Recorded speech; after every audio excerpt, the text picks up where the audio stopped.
Ladies and gentlemen, we're back with another episode of the podcast. Tanner talks about stuff that happened. I am Tanner, and I'm going to talk about stuff that happened. This is the podcast where I talk about things that interest me and things that I want to understand. My whole life, I want to understand how everything works, and I love to see how different historical events fit together in the grand scheme of things. If there was something I could tell everybody about history, it would be that everything fits together in some way or another. Leonardo da Vinci once said, "Open your eyes and see that everything connects to everything else," and that's the purpose of this podcast, is to show how everything fits together. So today we're going to be talking about the bipartisan system in the United States, and we're talking about that in the political sense, in terms of the Republican and Democrat parties. So, in the United States, at the time of this podcast recording, there are two domineering political parties, which I just mentioned. They hold nearly complete dominion over American politics, and since 1854, the Republican and Democratic parties of the United States of America have battled it out every 2 years in an attempt to gain the upper hand in either the White House or the legislature.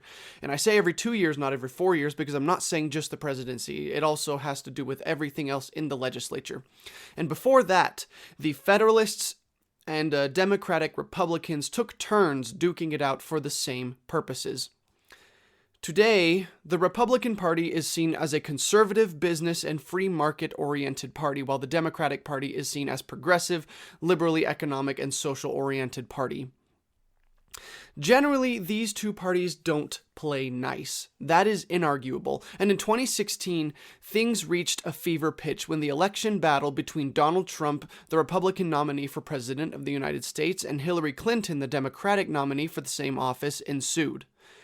Tensions reached a breaking point, and the country was heavily divided behind the two controversial figures, and many began wondering if the bipartisan system no longer served the interests of the American people. In response to that, 3 third-party candidates arose that garnished votes from both nominees, namely Gary Johnson of the Libertarian Party, who took home almost 4.5 million votes, more than 3% of the electorate, Dr. Jill Stein of the Green Party, who walked away with 1.5 million votes, 1% of the electorate, and Evan McMullin, an independent conservative candidate who entered the race late but managed to grab over 700,000 votes, 0.5% of the electorate. Not only did this demonstrate that many citizens of the United States were uniquely dissatisfied with the two options that had been elected, but these candidates took almost 7 million votes from the two central candidates, votes that could easily have taken the election in a different direction. Following the election of Donald Trump, some began asking if the two-party political system of the United States was truly serving the needs and desires of the American people. With the country now deeply divided, some were even suggesting that if the trend continued after the election took place, the United States could experience a second civil war. And the persistence of politicians to serve the purposes of their own party, rather than focus on what was best for the country, had become a significant issue. So how did the United States get to this point? We've got to go back to 1787, with the publication of the Federalist Papers number 9 and 10. The Federalist Papers were a series of essays written under a common pen name by Alexander Hamilton, James Madison, and John Jay to support the ratification of the United States Constitution, and these two particular papers highlighted the dangers of the country splitting into factions.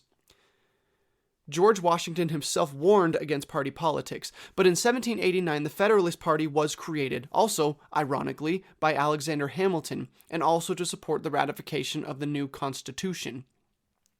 It should be noted that this party did not follow the standard party politics of the modern era. It was simply a party meant to advance the widely supported legislation through the very recently formed United States Congress. Really, it was created to simplify things. But with the creation of the Federalist Party came the creation of an opposition party by those who feared the tyranny of the majority. And these people banded together to create the Anti-Federalist Party, also known as the Democratic Republicans, founded by James Madison and Thomas Jefferson. The Federalist Party can be closely attributed to the modern Republican Party. They favored business and free trade, and and have a bit of a bad name for being elitist, favoring a strong central government rather than many smaller state governments. They re-established trade between the United States and Great Britain and began the industrialization of the country, which folks in New England supported, but those in rural agricultural southern states saw as a threat to their livelihood, favoring the Democratic-Republican Party instead. The Democratic Republicans favored relations with France over relations with Great Britain, and favored a weaker federal government with strong state governments. These two parties quickly grew to dominate the political landscape until 1828, with the establishment of the Whig Party and the Democratic Party.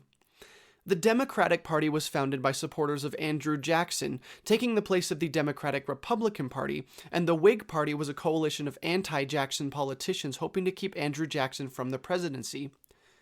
The Democratic Party originally advocated for a small federal government and more prominent state governments, and the continuation of slavery as an institution and the abolition of any national bank. The Whig Party advocated for protections against the tyranny of the majority, supported a national bank to institute an interventionist economy that would protect the American economic systems against failure, and the industrialization of the state.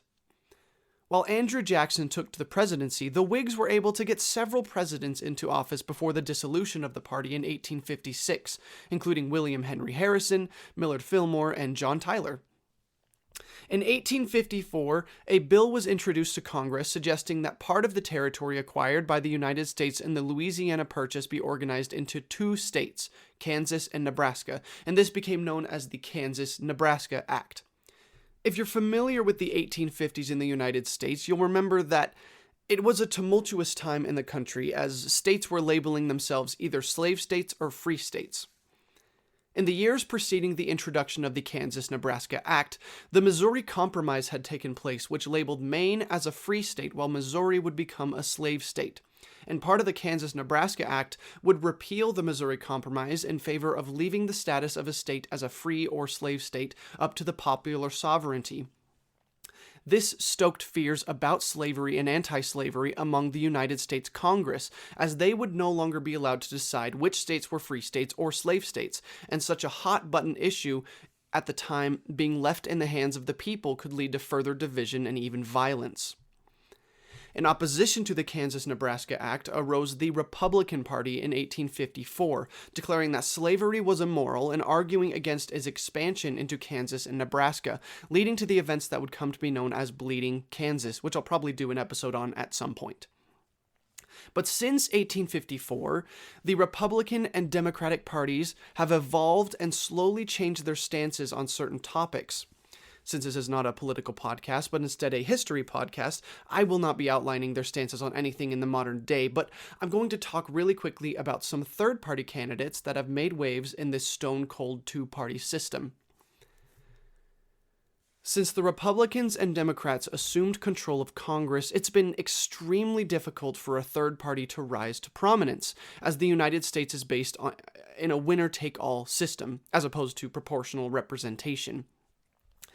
This means that if you get a majority of votes, you take the office you are vying for with no questions asked, rather than having an elected body be comprised of elected officials proportional to the amount of votes they receive. For instance, in a proportionally elected assembly of 100 electorates, if there were 4 parties, it could work like this. Party 1 gets 50% of the vote. Party 2 gets 30% of the vote. Party 3 gets 15% of the vote. Party 4 gets 5% of the vote. In that elected assembly, Party 1 would contribute 50 electors because they got 50% of the votes, Party 2, 30 electors, Party 3, 15 electors, and Party 4, 5 electors. But because the United States is a winner-take-all system, many argue that the establishment of a third-party candidate undermines the democratic process because you are almost forced to vote for the lesser of two evils, rather than who you actually want to win, if you do not favor the nominees from either party, which is what was argued in the election of 2016. In times of division, however, third-party candidates have risen to prominence and made their mark on history. In 1868, in the heat of the civil rights movement, George Wallace, a former Democrat, joined the American Independent Party and made his bid for presidential office. Wallace was a white national segregationist, and his platform was against racial equality in the United States. His run was appealing to many rural white Southerners, and he was able to snag 46 electoral votes. While he lost by a significant margin to Richard Nixon, Wallace made his mark on American history, though he later changed his political views on segregation and declared himself an evangelical Christian. In 1860, a four-way battle ensued between the Republican Party, led by Abraham Lincoln, the Constitutional Union, nominating John Bell, and the fractured Democratic Party, with two factions sending two separate nominees, John Breckinridge of the Southern Democratic Party and Stephen Douglas from the Northern Democratic Party. Abraham Lincoln won by a huge margin, which can be attributed not only to his good leadership, but also to the divided state of the rest of the country. While Lincoln was able to unite the Republicans under a single banner, the Democratic Party remained at odds, leading to the brief rise and fall of the Constitutional Union Party, led by John Bell, who grabbed 39 electoral votes from the Democrats, both candidates already trying to beat impossible odds. But probably the most famous third-party candidate disrupted a presidential election in 1912.